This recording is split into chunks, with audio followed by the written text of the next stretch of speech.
We join the super legit crew before the show as they talk about recipe websites and AI. You're trained just to like zoom right to the bottom. Right, exactly. Which means like it really is like, Jen, what you said, like it's computers talking to computers. Yeah. Yep. Like people have been like, okay, yeah, like we are allowed to skip this. Yep. Yes, because the computer is really, it's like, remember that movie Tron from a million years ago? Yes. It's like that. It's like your computer represents you, but it isn't you. Right. So, Yes. so Right. what it's doing is it's speaking to this other thing to make it be the top thing that comes up for you, because the more keywords that are in it for the topic that are related to the topic, that's why it will go to the top of your Google, search. And then it doesn't matter what you are looking for as the human. Even the computers know how to read the computer bullshit and skip past it too. Because like I have an app on my phone called Paprika, which is this great app for collecting recipes. And you can link, and you can just copy and paste a link to any recipe you want into it, and it will copy and paste the recipe into the app for you to hold on to it. And even it knows how to skip all of the bullshit background story of your grandmother's trip from the old country and how she used to spend every summer making this dish for you. And it just includes the important parts. So even it can figure out how to skip all of that. So none of it's necessary. At an old job, we once had 2 interns who left on the same day who destroyed our computer system. And the way they did it was like they both sent an out of office message because they were leaving. Oh boy. And then after one of them sent their out of office message, they sent an email to the other one. And so what happened was it sent an out of office message, and then the other email account got that out of office message and sent an out of office message, and then infinity occurred. And that's what Google is. Like that's the internet at this point. Is just this ping pong of meaningless conversation between computers. It'll be all that's left when we're gone. It'll still be. No, I have been like I last night I like started playing around with that like chat GPT or whatever. Oh, I've been meaning to. AI thing. And it really is troubling. Like how, like, the best one I put in there was write a very drunk robot filled with regrets. And when it had a line where the robot said, why I screw everything up, why can't I do things perfectly the way I was programmed to? I'm like, fuck, that's good writing. Wow. God damn. That's wild. Like that, fuck, man. Yeah, like I got nothing to offer now. Oh man, like I feel like a typewriter repairman, like as a writer. Like, oh god damn it. We need an episode of the podcast written exclusively by the chatbot. I could, yeah. I think it would do well. Yeah.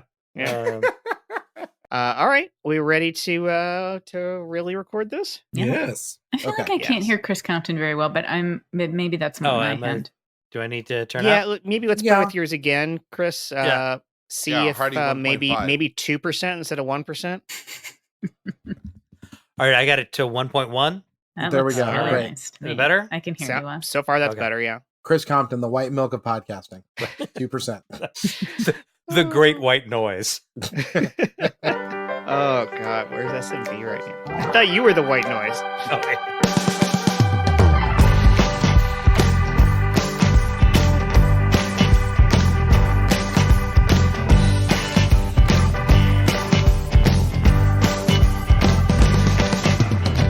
Welcome there was a back, little British everyone. fuck you in there.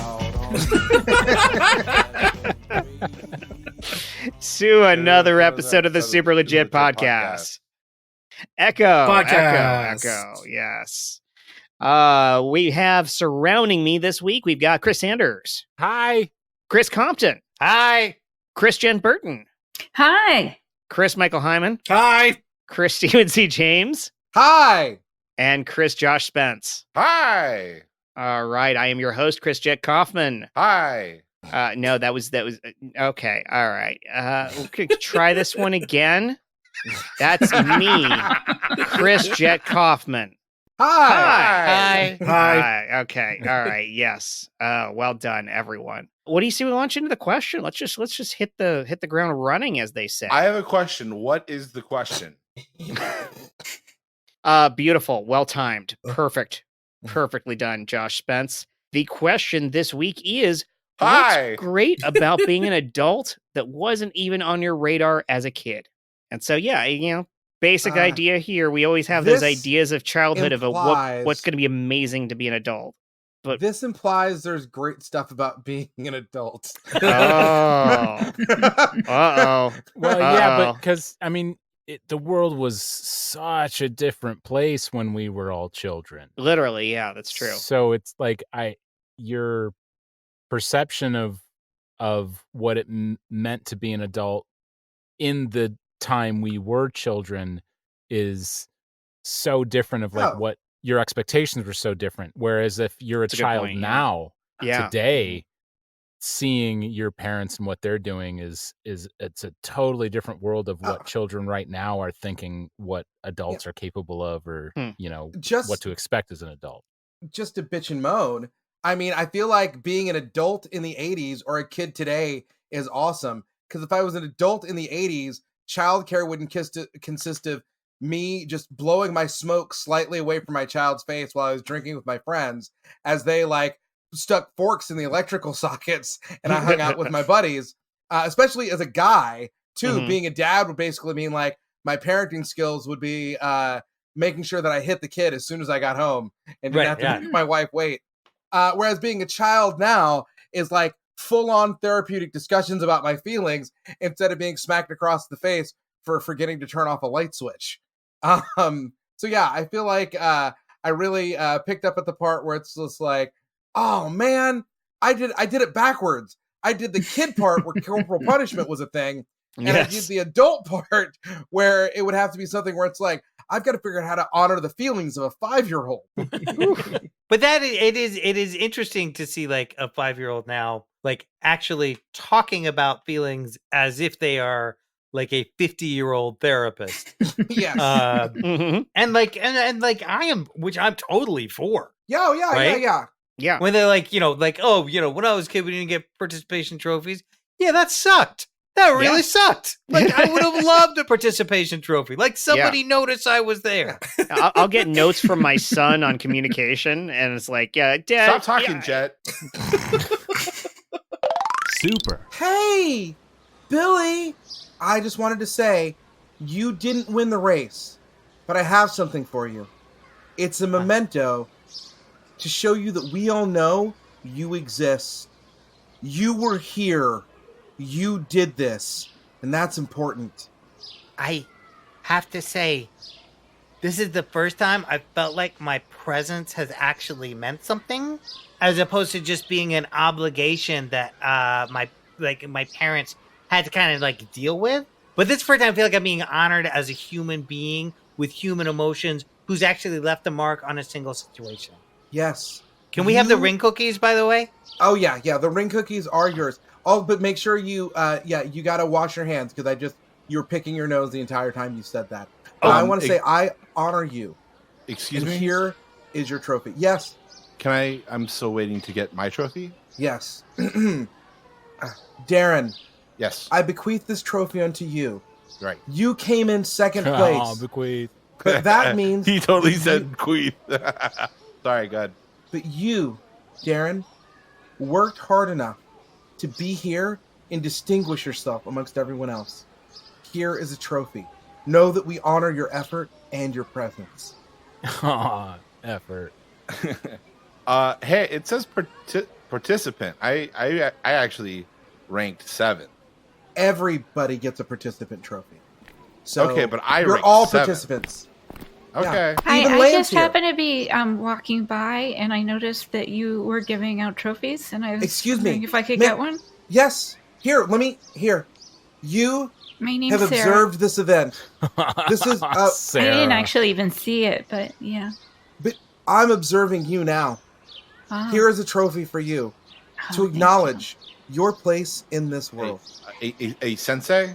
What about my Thank you so buddy? much. What about my buddy Brad? He's doing awesome commentary. Doesn't he get an award? Brad, No, I don't need you one. get maybe Yeah, the Brad. highest award. Here.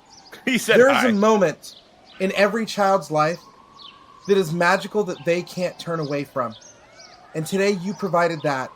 You introduced an entire group of 9-year-old boys to the word queef. Most of them will never know what it means. Most of them will ruin relationships by using the word incorrectly. But today they heard that word. And that's why you get our queef trophy.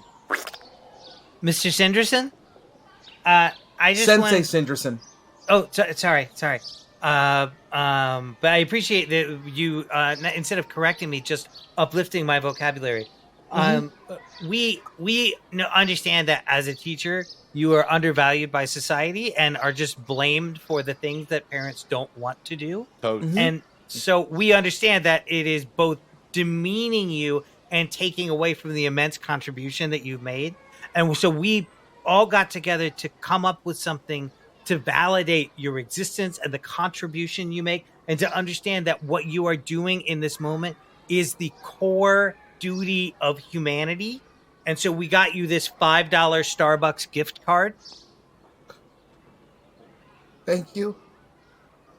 Thank you so much. It's okay to cry. As an educator, the hours and hours that I put in are pennies on the dollar for what I earn. And this $5 Starbucks gift card is your way of acknowledging me. Aw. Well, Sensei, it gets better than that. Like, you've given out so many trophies to all of us. We actually have a trophy for you.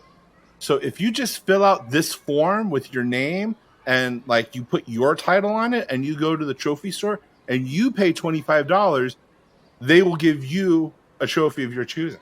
Oh. Because the most important trophies are the ones that we get ourselves. Queen. Legit. That's legit. Oh no! We broke Sanders. He can't escape the character. We got it. He broke through the scene. Oh no!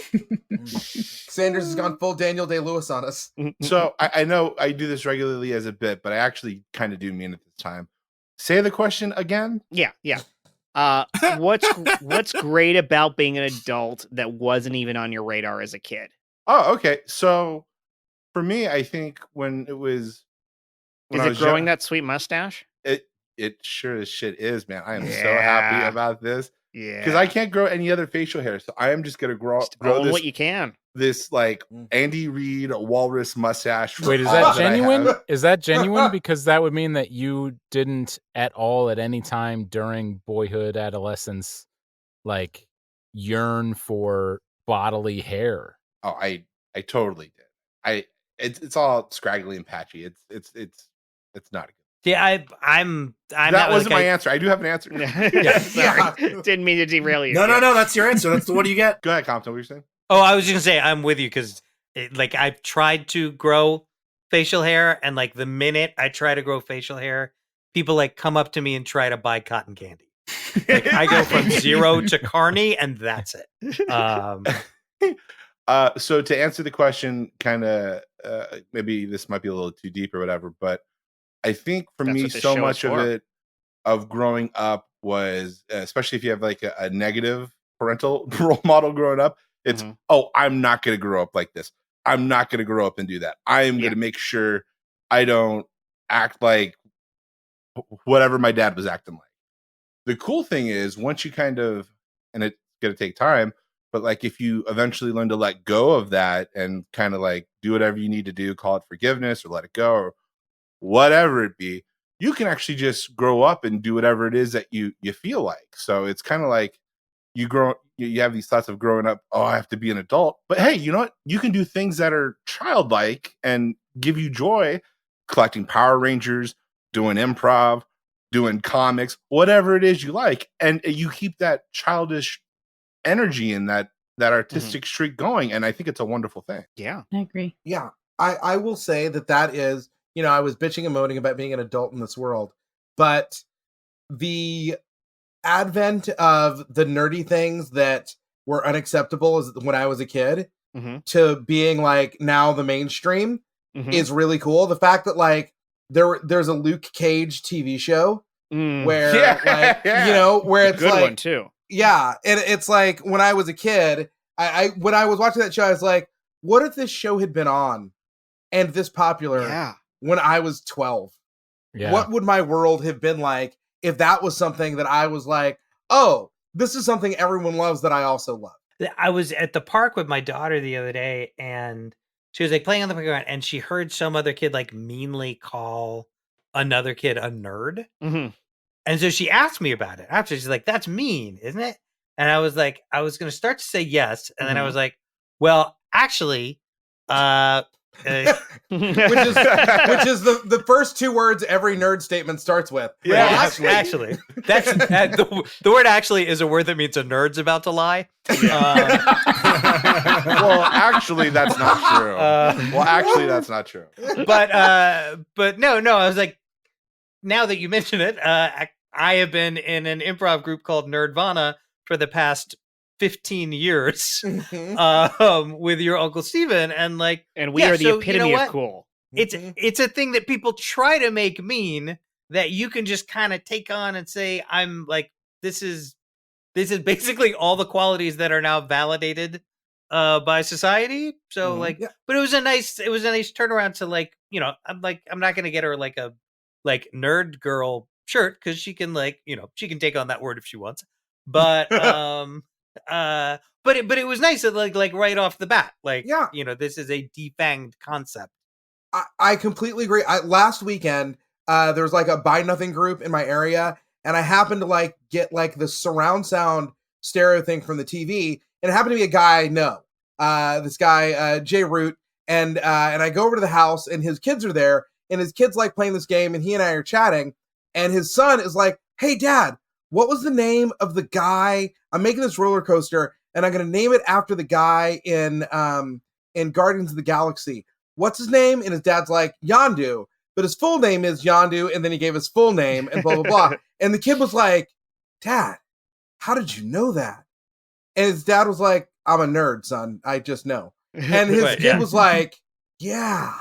One of those things like, yeah, that's right. My dad's got superpowers. He knows the full names of comic book guys. And it's like, yeah, that's really cool. It's like, it's his sports, it's his thing that when I was growing up and somebody's dad can name all the starting quarterbacks for the Dallas Cowboys all the way until their inception. That was his version of cool. And now it's just I know every actor who's ever played Batman. Right. Starting go. Oh, me? Oh, no, that's in theory. But well, actually, maybe I could. Let me. It sucks that during our childhood and well into adolescence, I mean, it took a long time until, nerd really fell off as a derogatory and just kind of became accepted as before nerd was accepted, it was like jock or just sports knowledge was the only accepted knowledge. Mm-hmm. And that even in movies like Nerds, only the climax was that the nerds did things that jocks did. Right. It's and they were finally they can be accepted. As good as jocks too. Right. Yeah. They committed statutory rape. They're in. Right. Oh God. Oh, you're so right. Oh, that's so horrifying. It's terrible. Yeah, no, it is. And it's so much. It's just such a better landscape now that if you're good at sports, great. If you're good at knowing the made up statistics about sports, also great. If you're good at knowing everyone that's played Batman, also super fantastic. Mm-hmm. Well, and fantasy sports is a thing where it's finally sports was all right, nerds, you win. Right? Yeah. Right. Oh, and by the way, Stephen C. James, I think you meant to say Adam West, Kevin Conroy, Michael Keaton, Diedrich Bader, Val Kilmer, George Clooney, Christian Bale, and Robert Pattinson, and Bruce Greenwood. Yeah. Diedrich Bader? Yeah, in Harley Quinn. Clearly. Oh, right okay. from your mind. Yeah. I feel like all of these are very different from mine, though. And the new movies, it's Lee Greenwood, right? It's a very conservative Batman. What are you pitching there, Jen? I'm just thinking like these things, like the idea of nerds and jocks when I was a kid, it was very male dominated. For girls, it was kind of like different. It was just either you were one of the mean popular girls or you were not. And then there was like, and most of the women when we were in fourth grade, were Ladies, like little women. Well, with no T's. Little women. Tales of fourth grade women. Most of the girls like sort of existed in this middle space, and then there was like a few at the very bottom who like, you know, really struggled. But there was no like real barometer for it. Just didn't exist the same way that it did in sort of the male world. And it was like there were smart girls and there were, I don't know, I feel like sometimes that whole thing of like the nerds and the jocks, it's like it's very male. And women or girls were kind of just like, I think this is going to tie into actually how I want to answer the question, which is that I think when I was a girl or very young, everything that I was taught, a little girl, I was taught that like everything that was shoved into my tiny girl brain was like, find a boy who likes you, period. There was no other story. And I remember being tiny and like all of my interests were sort of strange. Well, when I was little, all of my interests were strange. Like I really liked being in the woods. I really loved reading. I liked which is like, it's strange to like to read. Right. Yeah, but no girls that I knew that age liked to read. They didn't. No, I was made fun of at that age too for reading. It was the weirdest thing. Well, they openly mocked Belle from Beauty and the Beast. That's the glass menagerie. Like, oh, she's a shut-in. She likes to read and be off on her own. She'll never have value for a man. She's a real Emily Dickinson situation. Yeah, there was no like commentary on it. It's just interesting to me just listening to you talk. I'm like, yeah, I know all of these things. They just weren't a part of my like world.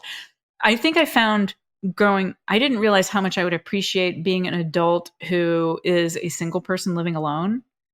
And that would be okay. Not only would that be okay, but it would be fucking awesome. Yeah. Like having a whole queen bed to myself to like just do a full fart right into the mattress as much as I want, nobody around, and then just like do like starfish roll, and I gotta make what you know, do the starfish where you just do that. Spread out anyway, nerd. It's actually, I admire you. I it's admire actually you. Awesome. I completely concur. I share a queen bed with my wife and a dog, and the number of times a week when I wake up cold and uncovered is innumerable. My question though is not that you have to represent every single woman in the world, but if you'd like, later on in the conversation, you can make me represent all Black people, so that way it will be even. How does one move up in the hierarchy of being a young lady like that? Because the way you did it as a boy when I was growing up, it was sports or violence. It was like either you bested someone at sports or beat someone up, and suddenly everybody was like, "Now you're cool." No, that's still how it happens. I'm sure it is. Yeah, that's how it is for girls still. Okay. No, it all had to do with the pre-established hierarchy. Okay. So and it was usually just the hot girls. Honestly, it was just like the hot girls, and if you were friends with the hot girls, then you were suddenly popular, and if you weren't, then you weren't. I mean. Are there medium girls? I'm just going to politely ask that we don't talk about fourth graders as hot girls. Shut up, Jet. We're doing a scene. Super. All rise. The court of life is now in session. Robble. The Honorable Judge Schaefer presiding. Welcome. This is an unusual case. I just want to defending the case of all women. You, Miss Burton, you represent all women. This was your choice. I had no say in this. And representing men is pretty much anybody they decide to bring in. So they got anybody they want here. They got Burt Lancaster. I saw him in the hallway. They got Adam West. They got pretty much everyone that played Batman is here. But since the odds are not in your favor, we're gonna give first opening remarks to you. So go ahead, defend women. Okay, I would just like to say on behalf of all women that we're just physically weaker, so it's harder for us to fight. Here. And it's my understanding that if I want to move up in the world, I either have to violently attack someone or I have to just have a lot of money. Like, these are the things I understand about men, and I just don't. I think what she's trying to describe right now is the glass ceiling. It's Charlton Heston. I think she's trying to describe this concept that we have in society where women can't move up above a certain level, but you can't really tell that that's the case. It's just that, I'm sorry, I'm talking to this chair right here. That this chair represents men. Yes. Counsel Heston, get to the point. I think he's just doing a little mansplaining. Your Honor, we would like to call up another character witness. Your Honor, we'd like to call forward Burt Lancaster. Hey, hey, Burt, how's the family? Hey, real good. Hey, it's the lady over there. Cha-cha. Little hot trot. Can you not do those movements at me? I would just like, hang on there, Mr. Lancaster. I would just like to say, please direct those toward the jury. Shut up, Judge. Mr. Lancaster, it's such an honor to meet you. Yeah. Can I get an autograph? Oh, yeah. John Hancock. And I got to tell you, my favorite movie of yours is, I can't remember the name of it. Can you just name some of the movies you've been in? Oh, yeah, from here to eternity. Hey. Just really any movie you've been in. From here to eternity. That's a good one. Hey, forever. But I'm not quite getting you. So it's like getting a little mumbly there. That's just the voice. It's a voice that I loved so much. Hearing that one line. What's that line that you said? What's that one famous quote of yours? Oh, from here, forever. To eternity. It's a little mumbly. Didn't quite get it. Hey, that's the sweet smell of success. Oh, wow. I just gotta say, it is such an honor to meet you, and I'm just so proud to meet somebody who has been part of such a famous Hollywood it couple. What's your wife's name? My wife. I'm sorry, what was that? Are you talking about Liz? Yeah, that's it. Talking about Liz, of course. Great to meet you, Liz. Very nice to meet you. My name's actually Claire. It's fine. Well, even better. He calls me even Liz, better and to meet you. I'm just excited he calls me a girl name. Sometimes he just calls me from here to eternity. So I'm just happy he knows my name today. That is, you have such a great way with words and such a great memory. I mean, not as much as Mr. Lancaster here, of course, but what a wonderful memory you have of your husband's films. What was your favorite? Who was your favorite co-star in From Here to Eternity? Mr. Lancaster. Oh, you're asking Bert. Go ahead. Oh, well, I mean, obviously, it's, the lady. Deborah Kerr, of course. Oh, all right. There we go. Ms. Burton, I just want to say it's such an honor to interview you today. Obviously, you're one of the writers of our time. We're really excited to hear. We're really excited to hear about your upcoming film, Medium Woman. Can you tell us about that? Oh, yeah. Okay, so Medium Woman is about an average everyday woman who is not hot. And that pretty much covers it. That's the whole story. She's just a not hot woman navigating the world. It's sort of slice of life, and she never meets anybody. She works for herself and makes her own money, and that's weird. She spends her nights at home. You know, she makes frozen meals and sits in front of the fire and reads books. Phil, we're gonna cut right here on the recording. If we could just interject, I think we do have a clip that marketing sent for her. So if you could just work that in, it's real quick from the film. But if you just work that in the conversation, okay? Oh, great. Yeah.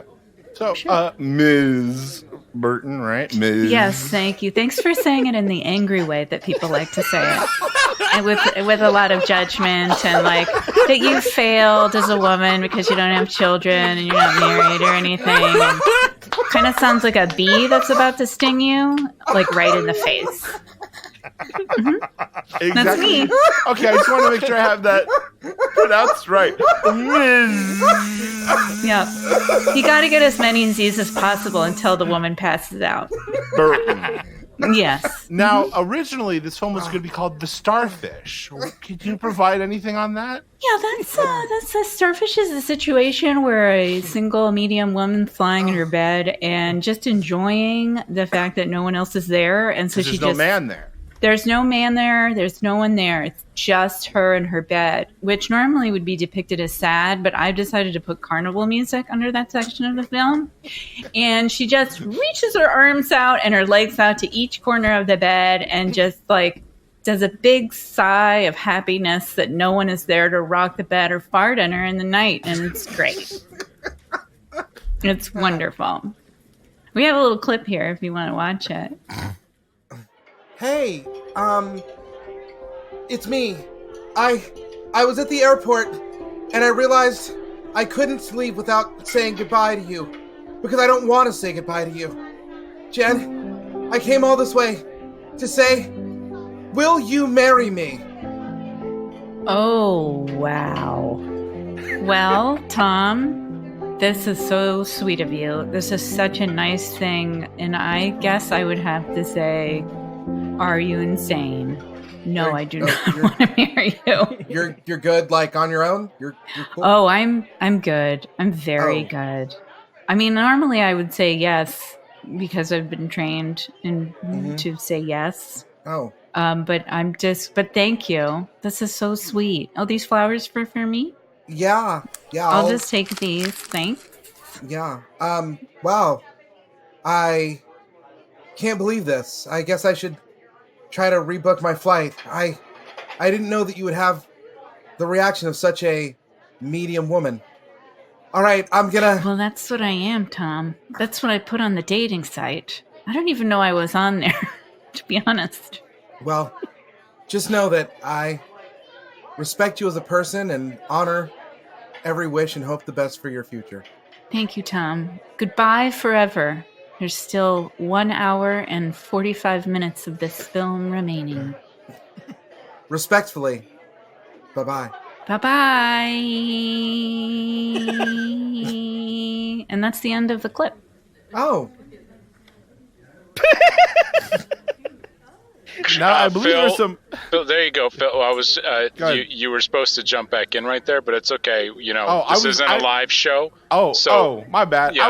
I was waiting to see. I know you were still reeling after if there was some saying type Mrs. of bloopers the wrong way. Like someone says the line wrong. No, like, there's no bloopers. The rest of the film is actually silent because she's alone for the next hour and 45 minutes of the film. So it's like that's art piece, Ms. Okay, Phil, we're really debating your continued employment here. So I feel like you didn't like this film.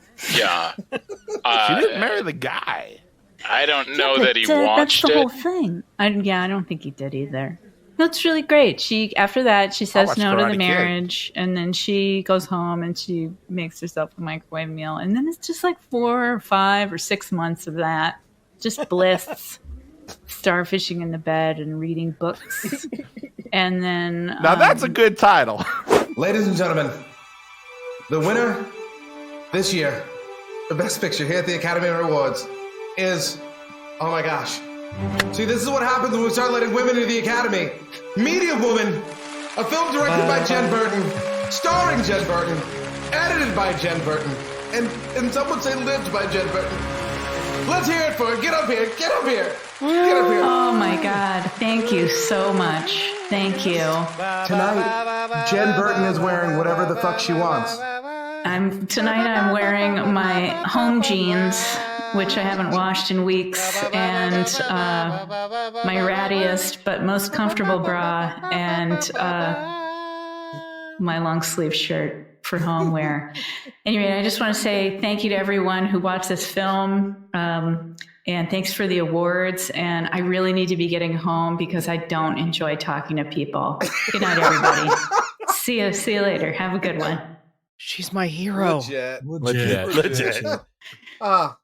One day, Jen. I feel catharsis and also deep shame. This is the Jen Burton episode. That's the name of the episode, the Jen Burton episode. I don't think I could be any more proud of you than I am right now.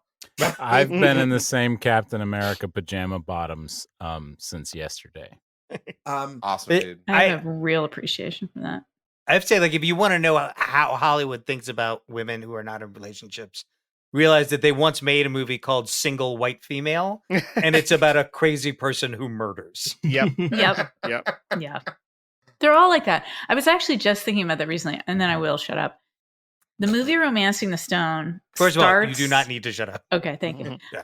The movie Romancing the Stone starts with this woman who is a novelist who lives at home alone, has a cat, is totally successful, has her own apartment in New York. She's a beautiful home. She's got it all. She finishes writing her latest novel, eats with her cat, throws the plates in the fire, and then that is supposed to be like her life is shit. That's someone who needs her life fixed. Yeah, she She's needs just her missing life. something, though. Yeah. She's just missing something. And then the rest of the film is about her just finding, chasing, successfully landing a dude. Who is just chaos and awfulness. And then the end of the movie is her hair is down. Her hair is down. She's holding groceries at the end of that movie. Right. So she's already started her homemaking job. Domestication is domestication. She looks hotter. There's no writing.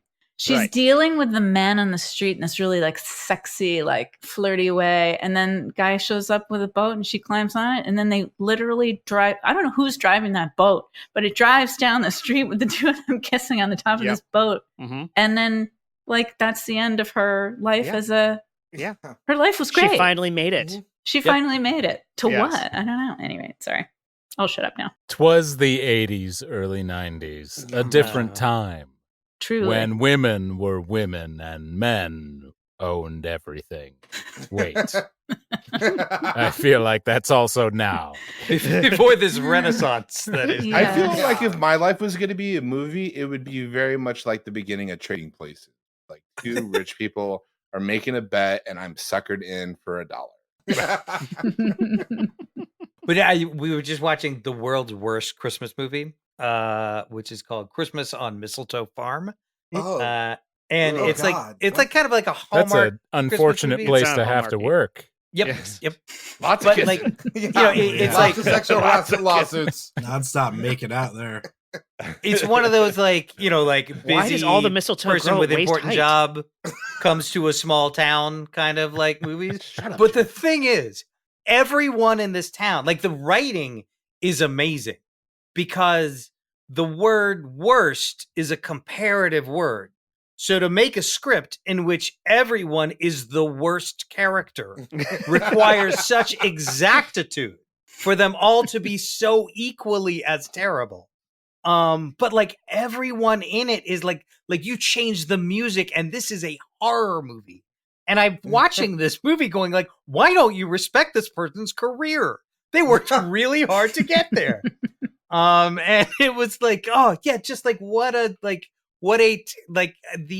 can actually see in that now of just what are these awful selfish people who want to force this person into their one tiny narrow small town idea of what is positive. Yeah. I want to see the Hallmark movie where that career woman goes back to her small town and talks the guy into going back to the big city with her and following his bliss of becoming a corporate lawyer. Oh, okay. I'm gonna spoil it because I think I just dropped this into the chat, but there was an Amy Schumer sketch that has been making the rounds from this week. Do you guys want to gonna watch it later, or do you want me to go ahead and give away the ending? Give it away. I give it Oh, away. it's so good. Give it away. So now. We'll it's a speak Hallmark on behalf movie. of our entire audience and say, give it away. Okay. So it's this Ellie Kemper plays this young lady who's like business lady, and Amy Schumer's her sister who's back in their hometown, and says like, well, you gotta come home for Christmas. And she runs into the guy who works at the tree lot, who she broke up with in high school. And he had dreams of becoming an artist, but he never did. He never left the town. And like, she's so busy with work, she doesn't really see anything. And then we see her in this scene, and she's like, now she's dressed like somebody from the town, like it's going through this trailer. And she's like, yeah, and he's like, hey, I thought your flight was today. And she's like, no, I decided to stick around. And he's like, well, wow, that's great. She's like, yeah, I really started to think about what matters. And he's like, yeah, like all lives. And she's like, what? And he's like, yeah, like all lives matter. And she's like, wait, excuse me? And then it cuts to the rest of town, and she sees like the big Trump signs and like the big, like, unite the right and all that stuff. And it's like, oh, that's right. I left for a reason. Oh, now I remember. I went to the big city for a reason. That's right. I'm out. Bye. I think like, to me, realistic Hallmark movie would be him going like, oh man, I got to get out of this fucking town. Yeah. Like, if I've tried for years to leave this goddamn town, like that's the real movie, is the person in the small town who is done with this. Yeah. Yeah, I will say, like, to me, like the best, like if you talk about like being a kid, like being like a little older, like a teenager, like to me, the best thing about being an adult that I didn't realize as a teenager is not having to be right about anything. Like when I was like, 16, I was like fiery crusader. Like I have to like be like the, be the person who's right, like correcting everybody, be that asshole in every situation. And like as an adult now, it's like, I am wrong. Yeah. Like, oh man, no. I was completely wrong. I've been saying Ben Affleck's name wrong for the last 30 years. Like I am wrong about almost everything. How's it? Wait, how do and you it's say such a relief. I said Ben Affleck because but I like before that I ran into Ben Affleck, I ran into Bella Fleck and the Flecktones. But it's like it's such a relief to not have to like carry the burden of like being right in every situation. Yeah. And like, oh, that is the great superpower of adulthood. Speaking of not being right in every situation, Michael Heiman, you have an ad for us this week? On that note, I really want to defend my choice as Burt Lancaster to think he was married to Elizabeth Taylor. Because Elizabeth Taylor, this is appropriate for the Jen Burton episode, was married, of course, to Richard Burton. Yeah. Which is so close to Burt Lancaster that it's... And they did live in Lancaster, Pennsylvania. There you go, yeah. So by that argument, what you meant to say is that Elizabeth Taylor was married to Jen Burton. Yes. Right, yes. In the township we have of many transitive wonderful properties. years together. Was married to Bert. Yeah. Yes. So, but not Ernie. Right. Yeah. Anyway, that was all to preface. I have an ad. Yay. And here it is. Hey there. Are you looking for a treat for your daily, in your life when you want, sometimes you might want a piece of candy, but you think, candy's a little too much. I'm getting older and I need to think about my choices. Well, we've got the right thing for you. It's called Blandy. It's not quite candy. It's like halfway to candy. Not even halfway. It's like part of the way. It's close to it. It'll make you think of candy, like you're having something nice, but it's not. It's just a swirly little thing in various flavors, like some generic mint flavor, probably a fruit. And is it supposed to be this hard? Make sure you get a full bowl of Blandy for your grandmother's house, your aunt's hallway closet, and for your kid's Secret Santa. All the times that you want Blandy in your life, it's there for you. Blandy is affordable, it's organic, non-GMO. There's basically nothing in it. It's just a bunch of animal gelatin and artificial flavoring. maybe some of those have GMOs in them. It's artificial after all. But, it's not that big a deal. Fun fact about Blandy, it's the inspiration for the Kurt Vonnegut novel Naked Lunch. So go to your local store, pass the candy aisle, and get yourself a pack of Blandy today. That checks out. Yeah. That was the most chill ad I've ever heard. Was it Naked Lunch? It's Naked Lunch, yeah. Naked Lunch is William H. Burroughs. It's not often I say this, but that candy commercial had some real literary site problems. I think you're thinking of William S. Burroughs' Slaughterhouse-Five. That candy commercial seriously misquoted William S. Burroughs. I think it was him. No, they are going to get this shit suit out of them by Smarties. The original Blandy. Oh, I love Smarties. I love Smarties too. Why are people against Smarties? They're so delicious. I eat them as well because I need something bland in my life. Smarties is like real life Blandy. What are we doing? The thing about Smarties is they have a bunch of different colors, but that's it. Right. Like, who knows the what same flavor because they we are. love candy that tastes like colors. They're come on, sweet flavor. I've never known what an individual Smartie tastes like because I always open the whole thing and shove it all in my mouth. Yeah. Wow. Oh, God. Oh, no, I have to do them one at a time. I do imagine there's a factory with like a big conveyor belt and then sort of like three ramps shooting off of it, and it's like Smarties, Necco wafers, Tums. Can you even buy Smarties like in their own thing, or do they only come in a package of like 10 other candies? Ooh, a bowl of Smarties? You can buy individual Smarties. Okay. Yeah. Wait, aren't Smarties the one in the big tube? Yeah. Yeah. Yeah. Are you thinking of Sprees, maybe? No, Sprees No, are... Sprees are chewy Smarties, basically. Yeah, right. Ugh. Oh yeah, chewy Smarties. Yeah. Oh wow, Are everybody's anti-Spree. I Wow. didn't remember that Spree was Smarties chewy. are in the wax paper, clear wax paper wrapper, or thin, cellophane. Yeah. Very or cellophane. Yeah. Yeah. Yeah, no, Sprees are like Smarties that have been left under the couch for 6 weeks. That's how they make them. I used to like all of these quite a bit. Sprees were in some, might still be in some MREs in the military.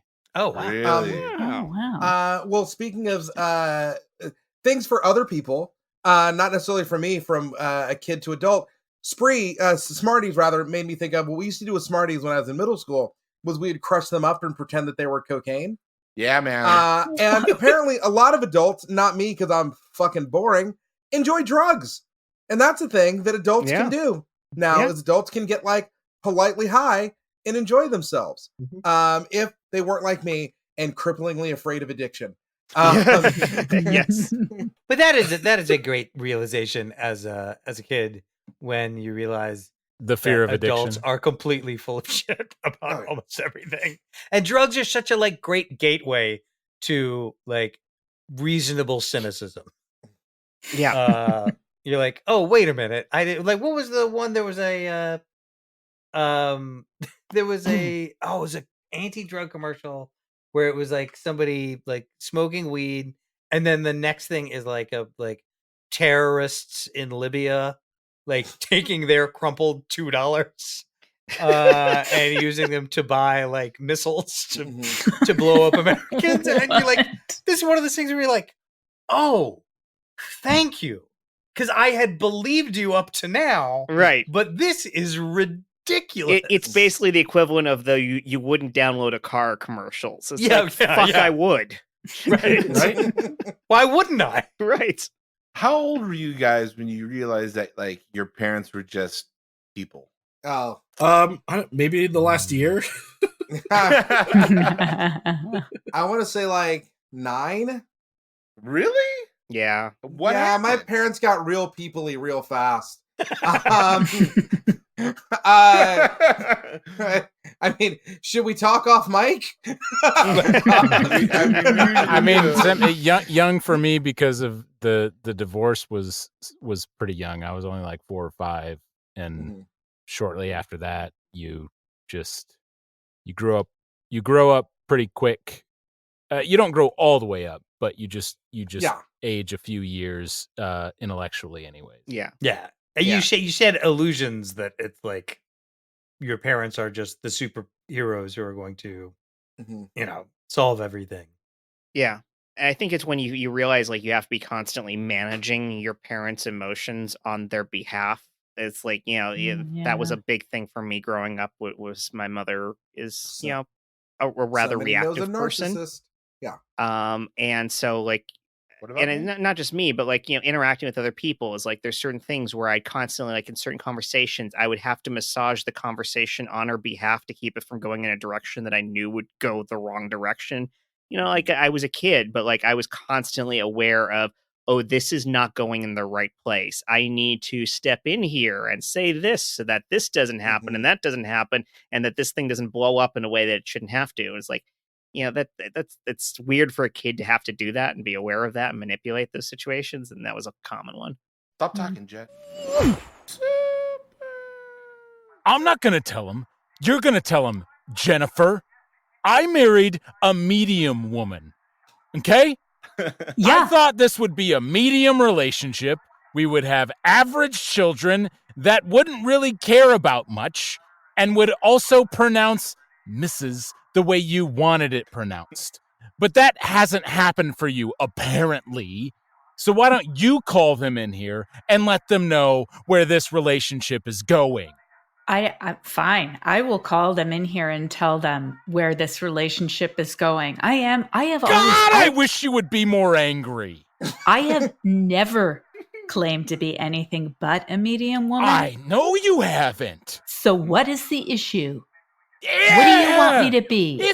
Oh my God, do you hear yourself? I sound normal to me. Oh, yeah, sure. Oh, I sound normal to me. Jesus. Fuck! Look, the kids are in the other room. It was already a lot for me to have children when I clearly did not want them. You're told you that at the beginning. Oh. Look, okay, let's just, you know what? Let's not relitigate how you ended up pregnant when being a medium woman meant that you really had no desire to have children at all, okay? Because it was really accidental. The wrong room for me. Okay, guys, welcome to couples therapy. I know one of you guys wants to have children, the other of you doesn't. We'll settle this real quick. Rock, paper, scissors, go. All right. Scissors beats rock, cut back. And that's how we got pregnant. I lost a game, which is usually played in 3 rounds, and we did 1 because the therapist insisted that was because fine. You had paper and he said rock, but I mean, we know what he meant. Mommy, are you still ambivalent toward me? Yes, honey. Go back to your room. All right. Whoa, come back. Mom, look, I know it's been a few years since that last conversation. Yes, you're a full-grown man now. But I just want to say, I understand how much you've struggled.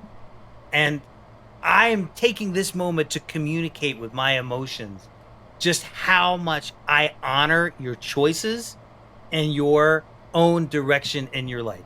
Thank you. And so me and the rest of my 12 brothers and sisters got together. I've lost so many rock, paper, scissors. Go ahead. We wanted to come together to tell you just how much we honor who you are. And no matter what choices you've had denied to you, we know that you still have an incredible life of your own self-agency.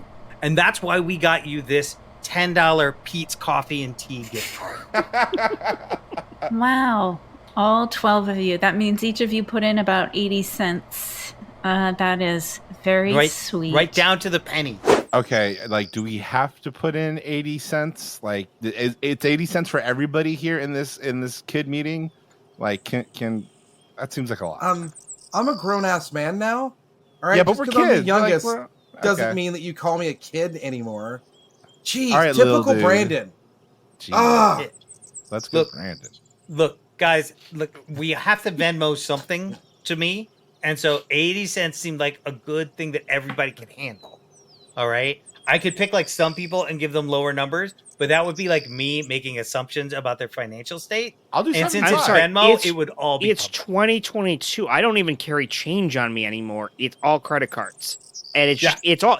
And to be clear, I say credit cards, and I'm just meaning I'm amassing debt like crazy. Like that. There's no way I could possibly pay this off. No, I mean we have no financial future. A little ill-advised that the oldest of us is 22 and the youngest of us is 10.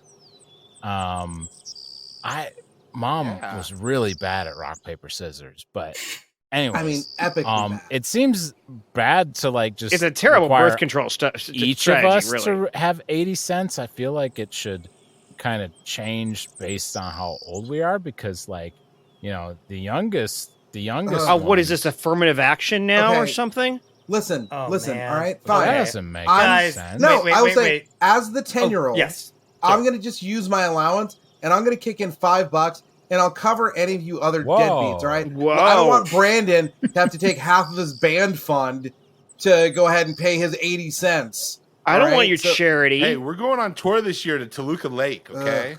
Hey, where's Benifer? Cut back. I don't know. I don't keep track of the children. You know that. As a medium woman, I am at best a terrible mother.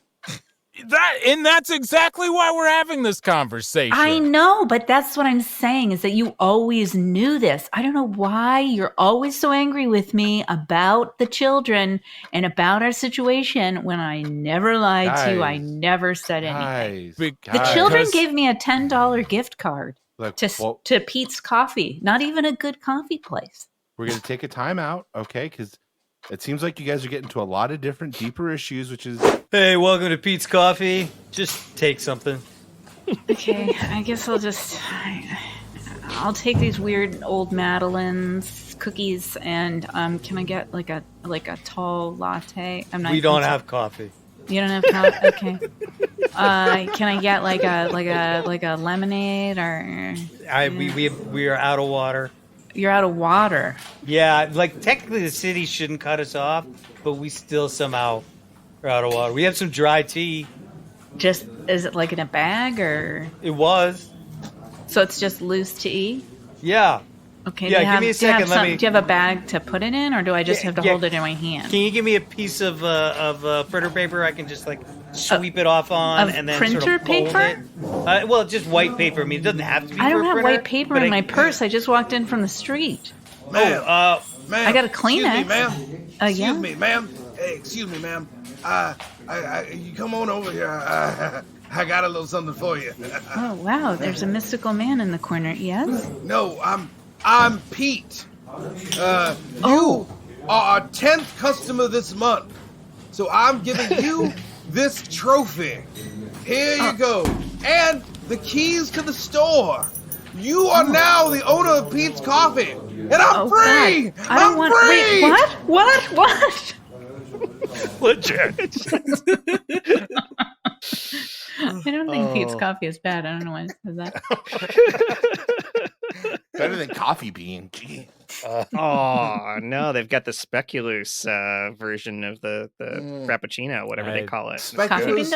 The what? Speculoos sounds like something you don't want to hear a gynecologist say.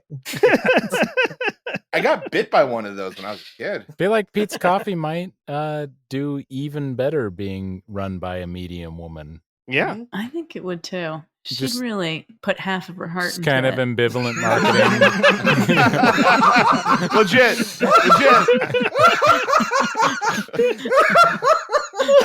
Super legit. And I think that's where we half-heartedly close this show. Yeah. All right. Thank you as always to Matt Walker for our intro and outro music. This episode was hosted and edited by Jet Kaufman, co-edited and produced by Christian Heffley, and co-hosted by me, Michael Heiman. Every scene you heard today was improvised on the spot, believe it or not, along with some of the ads with only a light touch of editing for your comfort. If you're loving what we're doing, please pause real quick, write a 5-star review before you close the app, and tell your friends about us. And of course, tonight's cast includes Chris Compton, Chris Sanders, Jen Burton, Stephen C. James, and Josh Spence. Grande. That's it. That's going to close it out for the Super Legit podcast tonight. Well, thank you all for joining me again on a wonderful episode of the Super Legit podcast. Once again, I am your host, Chris Jet Kaufman. And Jet. Yes? Can we Starfish record now? Yes. Everybody, please go home to your individual queen beds and Starfish record. I don't believe anything's on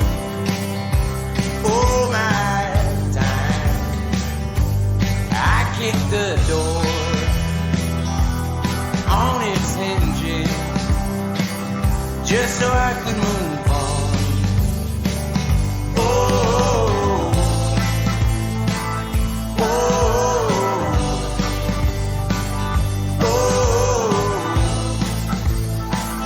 oh. And one more quick moment from before the show when Jet was overly optimistic about the episode numbering scheme. Well, shall we get episode 2, which technically, if everything sticks to schedule, this will be episode 69. All right. Nice. Talk about finding meaning in numbers. I'm sure. Why is that? Is that like somebody's birthday or? Woodstock. Yes. Woodstock was in. Oh, okay. John F. Kennedy. Yeah. Okay. Cool. Yeah, it's important. The F stands for fucking. John Fuckatron Kennedy, the original AI.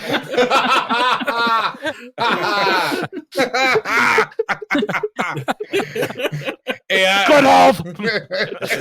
We choose to do the hard things because we like to fuck hard. This is Ask What Your Country Can Do to You. Ask not what you can do to me. Ask how hard I can fuck you. I don't know. Oh, we gotta get him on. Ich bin, I'm fucking you.